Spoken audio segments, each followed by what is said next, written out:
Daniel écoute Marim, nous sommes Perek Yudalet, la page Chaf, Amoud Aleph, page 39, 9 lignes par le bas, Ach Af Alpiken. Dans ce deuxième passage du Perek Yudalet, l'Admorazaken nous expliquait Lashon Shvuah Tei Tzadik Val Tei Rasha. Pourquoi dans la première braïta qui était citée dans le premier chapitre, Perek Aleph, on nous demandait Tei Tzadik, soit un Tzadik Val Tei Rasha. Et ne sois pas un Rasha. On avait dit c'est redondant, évidemment. Si on me demande déjà d'être un Tzadik, évidemment que je ne serai pas un Rasha. Et qu'en vérité, on te demande d'essayer de devenir un tzaddik, même si tu n'y arriveras peut-être jamais, parce que c'est un cadeau que Dieu apporte à certaines neshamot qu'il a choisies. Mais au moins, sois un rachat, ne sois pas un rachat. Au moins, lorsque tu essaieras de viser si haut, alors au moins, ne sois pas un rachat, reste au moins un Benoni. Si je deviens un Benoni, a priori, j'ai accompli ce que je devais être, et chacun doit savoir se connaître. Pour que tu ne fasses pas cette erreur de penser que, voilà, je vais m'arrêter là, on nous demande, malgré tout, d'essayer de devenir des tzadikim. Et la demande Zaken nous expliquer aujourd'hui pourquoi ça va avoir un effet concret. Ça va avoir des conséquences effectives. Le fait d'avoir essayé de devenir un tzadik. Ce n'est pas comme dans l'exemple que j'ai pris la dernière fois où je parlais de quelqu'un qui aurait tenté un examen de l'enseignement supérieur, un concours d'enseignement supérieur, et alors s'il a raté, il a raté. Et il n'est pas accepté, point. Alors que là, même lorsque quelqu'un fait en sorte de ne pas être un rachat, il est devenu un Benoni. Et on lui demande maintenant d'essayer de devenir un tzaddik, même s'il n'y arrive jamais, ça aura tout de même un impact concret. Mais d'abord, la Zaken nous expliquer comment procéder. Achafal Piken. Malgré tout, ça veut dire quoi malgré tout? Même si on ne demande pas à un Benoni d'être dégoûté par le mal et d'aimer Dieu d'une façon extraordinaire, on lui demande seulement d'avoir un contrôle effectif sur ses pensées, ses paroles, ses actions. Comme tout de même, on te demande d'essayer de devenir un tzaddik, ça veut dire donc quoi? Ça veut dire quoi l'oïtim? Fixer des moments pour y réfléchir. Réfléchir et essayer de se convaincre, de s'auto-persuader que le mal est abject. Il va donner deux exemples. L'Admor Zaken va donner deux exemples, mais ensuite on peut étendre la réflexion et l'autosuggestion à d'autres domaines. C'est ce que disent nos maîtres dans ma Masechet Shabbat. Masechet Shabbat, nos maîtres nous conseillent, si quelqu'un est sujet au Ta'avot Nashim, ça veut dire que les femmes l'attirent, alors on lui conseille de réfléchir, de s'auto-persuader de quoi? Que Isha, Chamet Melat Tsoa. Finalement, qu'est-ce que c'est qu'une femme? C'est un grand sac d'os, de chair, plein de saleté. Et si on pouvait voir ce qu'il y a à l'intérieur, les vaisseaux, la chair, c'est déjà plus du tout attrayant. Kaigavna. On nous dit que, en réalité, lorsque l'homme a été créé, il a été créé de sorte à ne pas être attiré par une femme. Du coup, pour que la procréation puisse avoir lieu, Dieu a intégré à la nature de l'homme qu'il soit attiré.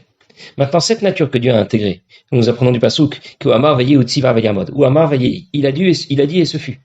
Ce sont les enfants. Ou Tziva Vayamod, il a ordonné, ça a été. Il s'agit de la femme. Ça veut dire que Dieu a intégré à notre système, au système d'un homme, une tava, un désir pour les femmes. Maintenant, ce désir, qui n'est pas un désir naturel, contrairement à ce qu'on aurait pu penser, c'est un désir que Dieu nous a introduit en nous. Soit je peux l'utiliser pour ce pourquoi il m'a été donné, c'est-à-dire dans le cadre familial, pour avoir des enfants, ou bien pour autre chose, simplement pour mon propre profit. D'ailleurs, la Gemara dans la Masechet Sanhedrin raconte qu'un jour un roi a demandé à un Chacham pourquoi Hachem a créé la femme, racontait dans la Torah qu'Hachem a créé la femme en cachette, comme un voleur. Il a endormi l'homme pour qu'il ne voit pas ce qui se passe, il a retiré une côte, à partir de cette côte, il a créé la femme. Enfin, je raconte l'histoire très succinctement, parce qu'il y a beaucoup de midrashim bien sûr à ce sujet, mais ce roi a demandé, mais pourquoi procéder de cette manière? Pourquoi pas la créer de façon plus directe, de façon plus objective? Alors la fille du roi était là, et elle a dit à ce Chacham de lui permettre de laisser répondre.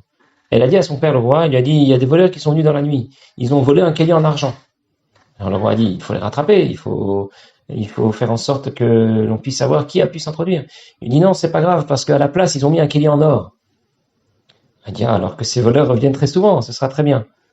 Et le roi a compris le message de sa fille. Évidemment, il y a une côte qui a été retirée à Adam Rishon, mais en échange, en retour, Kadosh Baruch Hu lui a donné une épouse.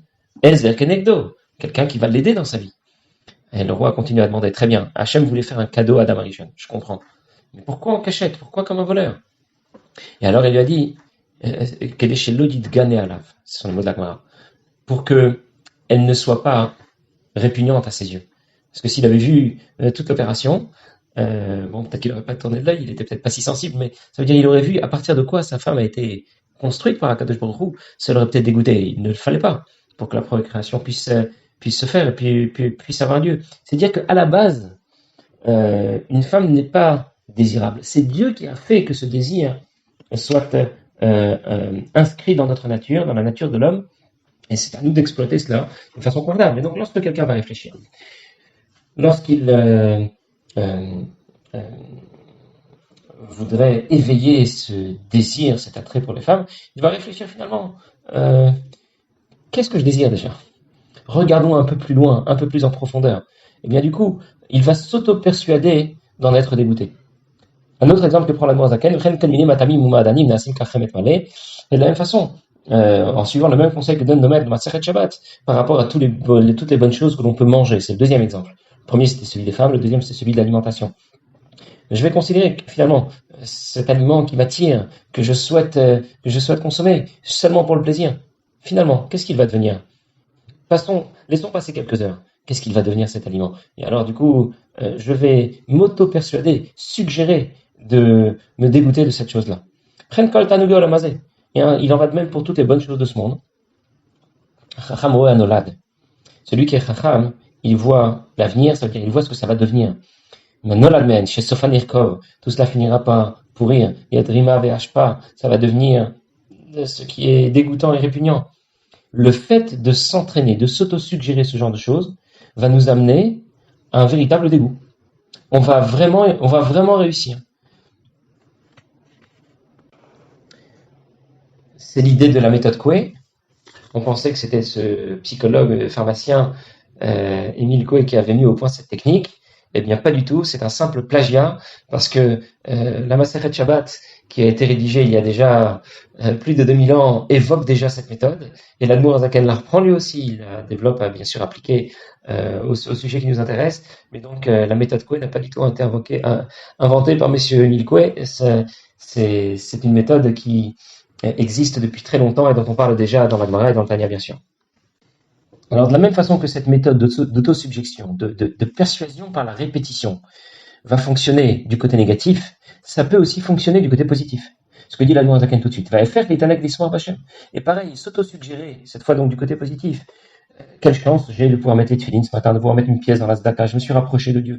Le fait d'y réfléchir et d'autosuggérer le bien, le plaisir que cela peut me procurer d'accomplir une mitzvah. Et devenez-le de la Kansah Baruch qui fait le temps en réfléchissant à la grandeur de Dieu, de qui je me rapproche, en pratiquant cette mitzvah. Et du coup, chaque matin, lorsque je mets les tefilines, lorsque j'ai effectué ce travail d'autosuggestion, chaque fois que je mets les tefilines sur mon bras, sur ma tête, je me connecte avec Akadosh Baruch Hu, avec le Créateur.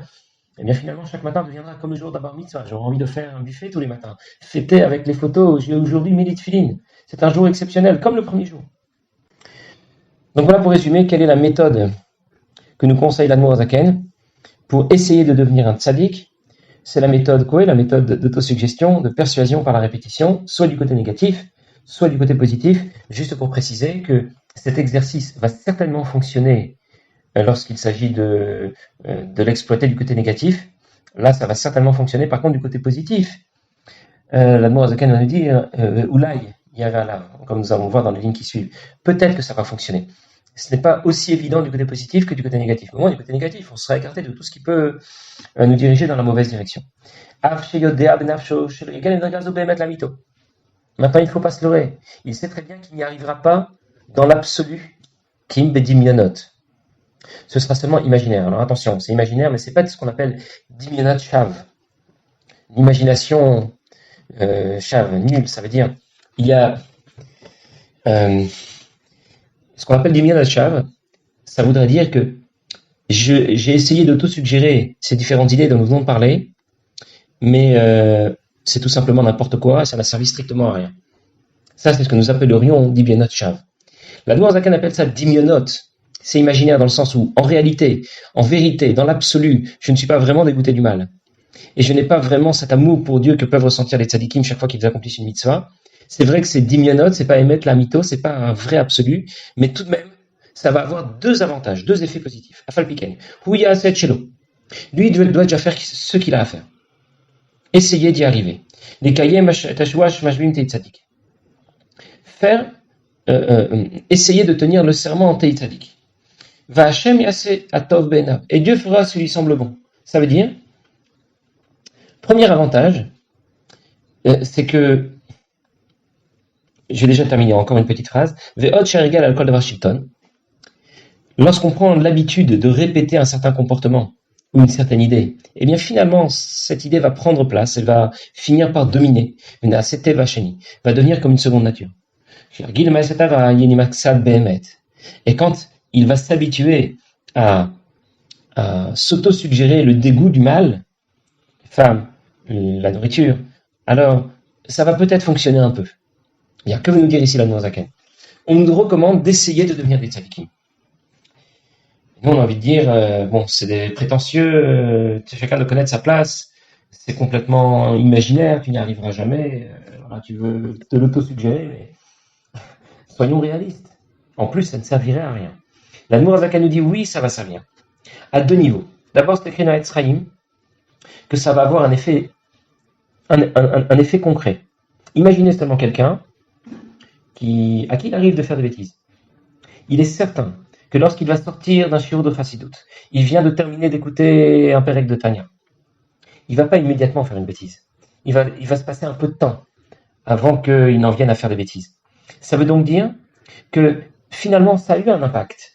Ça va avoir un impact. Cette autosuggestion, cette persuasion par la répétition, que ce soit du côté négatif ou positif, va avoir un effet. Peut-être pas un effet durable, peut-être pas un effet profond, mais ça va avoir un effet, au moins temporaire. Ça yéchoute, son existence, ce qui est apparenté au mal, va au moins en prendre un coup, s'effacer un petit peu. Deuxièmement, nous dit l'Admor Zaken, la répétition va faire que le sentiment que l'on essaye de s'auto-suggérer va devenir comme une deuxième nature. Et c'est pour cette raison que c'est tellement important de tendre, d'essayer d'arriver à devenir un tzaddik, tout en sachant qu'on n'y arrivera peut-être jamais. Malgré tout, ça va avoir un effet positif. Il y avait on raconte qu'il y avait un vieux chassid, alors Moshe Paisner, alors je pense que c'est avec l'arrière-grand-père que cette histoire, l'arrière-grand-père de l'Admor Zaken que cette histoire s'est produite. Cette histoire est racontée, mais c'est peut-être avec l'Admor Zaken, je ne sais plus. Bon, c'est avec l'Admor Zaken ou son arrière-grand-père. En tout cas, Moshe Paisner avait l'habitude d'étudier avec beaucoup de flamme, beaucoup d'attrait pour l'étude, mais très vite. Il avait une lecture très rapide, il comprenait ce qu'il disait, il ne bâclait pas ce qu'il étudiait, mais malgré tout, le rythme était très rapide. Et l'Admor Zaken, disons que l'Admor Zaken lui a dit, c'est trop rapide, il faut déguster chaque mot, il faut prendre le temps d'étudier chaque mot et de lui laisser sa place. Alors, moi, je sais pas, il lui a dit, mais qu'est-ce que je peux faire? C'est ma nature. L'Admor Zaken lui a répondu, mais justement, nous devons changer notre nature. Et d'ailleurs, il y a un passouk qui répond directement à ton problème. Le passouk dans Shema Israël, c'est écrit que dans Shema Israël, on parle de Haaretz Hatova Asher Hashem Noten Lachem, de la bonne terre qu'Hashem vous donne. Et on sait que le mot Eretz vient du mot Ratson, la volonté. Tu as une volonté à Haaretz Hatova, une volonté bonne, puissante d'étudier la Torah. Mais qu'est-ce que le passouk dit ensuite? Vatem Mehera. Si vous ne faites pas Torah Mitzvot, vous serez vite perdu. Mais l'Admor Zaken a traduit. Vatem Mehera. Vous devez perdre cette vitesse. Il faut perdre de la vitesse. Alors bien sûr, c'est pas aussi pour la tfila, ça on en a déjà beaucoup parlé. Mais même quand on étudie la Torah, rien ne doit se faire dans la précipitation. Même si on le fait bien, rien ne doit se faire rapidement. Il faut le faire, alors rapidement d'accord, mais pas dans la précipitation. Le faire vite, mais avec pondération. Savoir déguster chaque mot de l'étude, chaque mot de la tfila aussi, bien sûr. Mais savoir prendre son temps, s'entraîner évidemment, mais savoir prendre son temps et de cette manière changer sa nature. C'est ce que lui a dit l'Admor Zaken. Et le fait d'essayer d'y arriver, j'essaye de ralentir, et bien finalement, ça va devenir une seconde nature. C'est ce que va nous dire tout de suite l'Admor Zaken.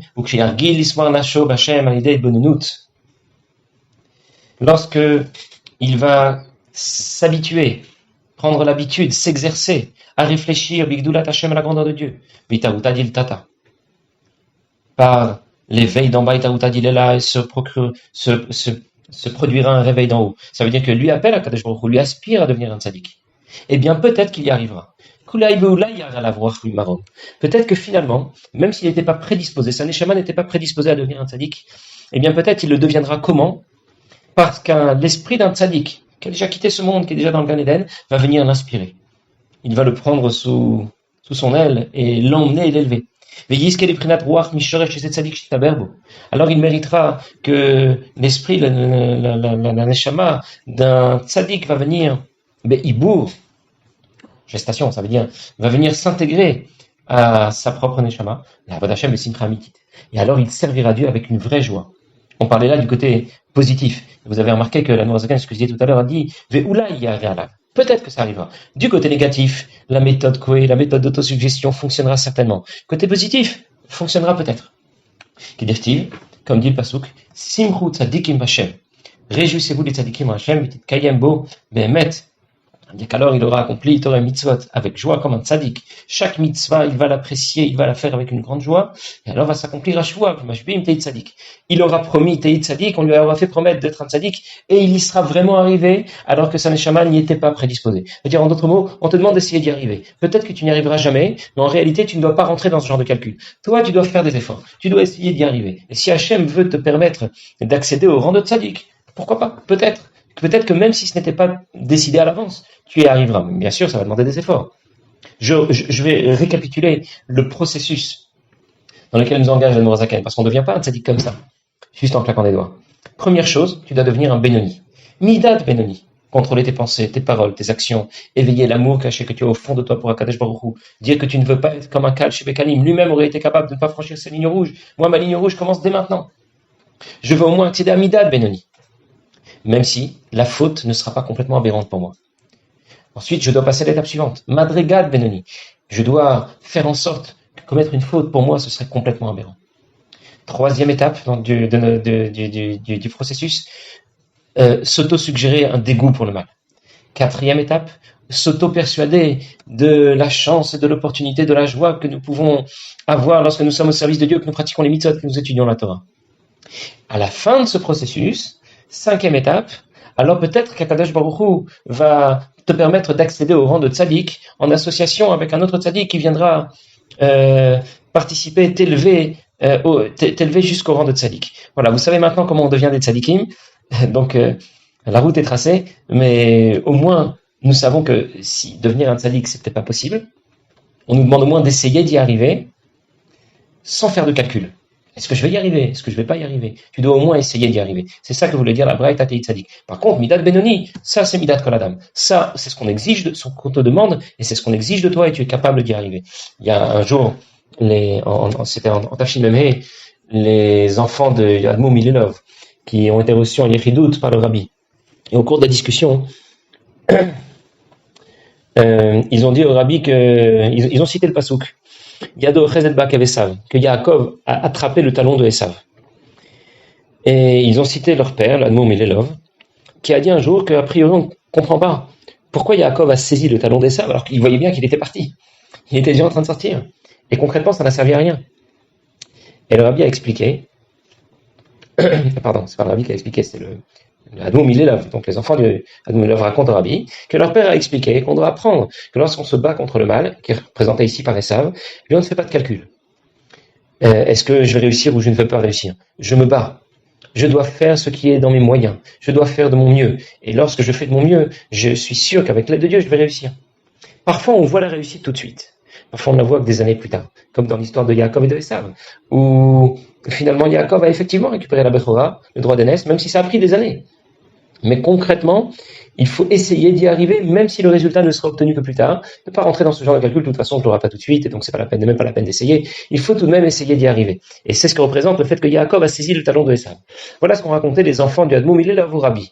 Dans le Rabbi a réagi et a répondu qu'on peut aussi aller dans la même direction avec l'exemple de l'abdika et du bio-chametz, lorsqu'on recherche et qu'on élimine le chametz.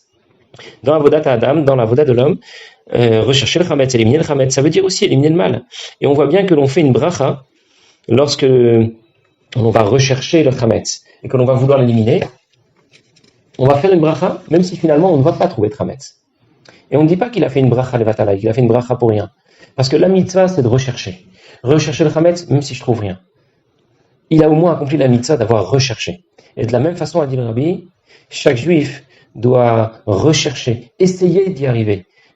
Concernant les résultats, les résultats sont pas trop dans nos moyens. Je parle de devenir un tzaddik. C'est pas trop dans nos moyens. C'est déjà autre chose. Nous, on nous demande de faire des efforts et de faire de notre mieux.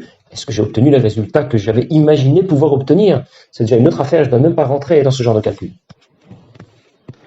Bon, bien sûr, ça peut tout de même arriver que quelqu'un puisse y arriver. Bon, il faut d'abord avoir passé toutes les étapes du processus avant de pouvoir espérer y arriver. Un jour, Admour Zaken était dans le mikvé et le Gaon Rabbi Isaac Meomil, Rabbi Yitzhak Isaac Meomil était là, il n'était pas loin, et il l'a appelé, il lui a dit « Isaac, viens avec moi dans le mikvé, je vais t'élever au niveau de Tzadik. » Et Rabbi Isaac a répondu « Rabbi, je veux pas. Je préfère être un Benoni par ma propre avoda que d'être un Tzadik. Mais un Tzadik, le niveau de Tzadik que je n'aurais pas obtenu par mes propres efforts, qui serait venu comme un cadeau. Je préfère obtenir, je ne veux pas le pain de la honte, ce qu'on appelle le pain de la honte, ça veut dire obtenir quelque chose gratuitement. Je veux obtenir quelque chose par mon propre effort. Je ne veux pas qu'on m'offre le niveau de Tzadik. Je vais essayer d'y arriver par mes propres efforts. Plus tard, il l'a regretté. Yitzhak Isaac Meomil a raconté quand il était plus âgé qu'il aurait préféré, avec le recul, il aurait préféré accepter ce cadeau. Et alors, son avoda aurait été de progresser dans le bien. Il aurait fait autant d'efforts, mais dans une toute autre mesure. Comme un tzaddik peut faire des efforts seulement dans le bien et non pas seulement pour s'écarter du mal. En tout cas, l'idée que nous devons retenir, c'est que devenir un Benoni, c'est tout à fait dans nos moyens, c'est ce qu'on exige de nous. Devenir un tzaddik, on n'exige pas de nous d'y arriver, mais on exige de nous d'essayer d'y arriver. Et bien sûr, l'Admour Zaken ne nous abandonne pas, il va nous dire comment y arriver. Jusque-là, nous avons parlé de ce que devait être un Benoni sur le plan technique, et on a l'impression qu'on n'exige pas de lui d'éveiller davantage de sentiments pour Akadosh Baruch Hu, d'amour, de crainte pour Dieu. Maintenant que nous avons passé cette première étape, dans les prakim suivants, l'Admour Zaken va nous dire, et en plus, notre Benoni doit accomplir Torah et Mitzvot avec amour et avec crainte de Dieu. Ce n'est pas juste un ouvrier qui accomplit techniquement ce qu'on lui demande de faire, il doit aussi le faire de tout son cœur, de toute son âme. On verra ça la prochaine fois, Bezrat Hashem. Passez une bonne journée.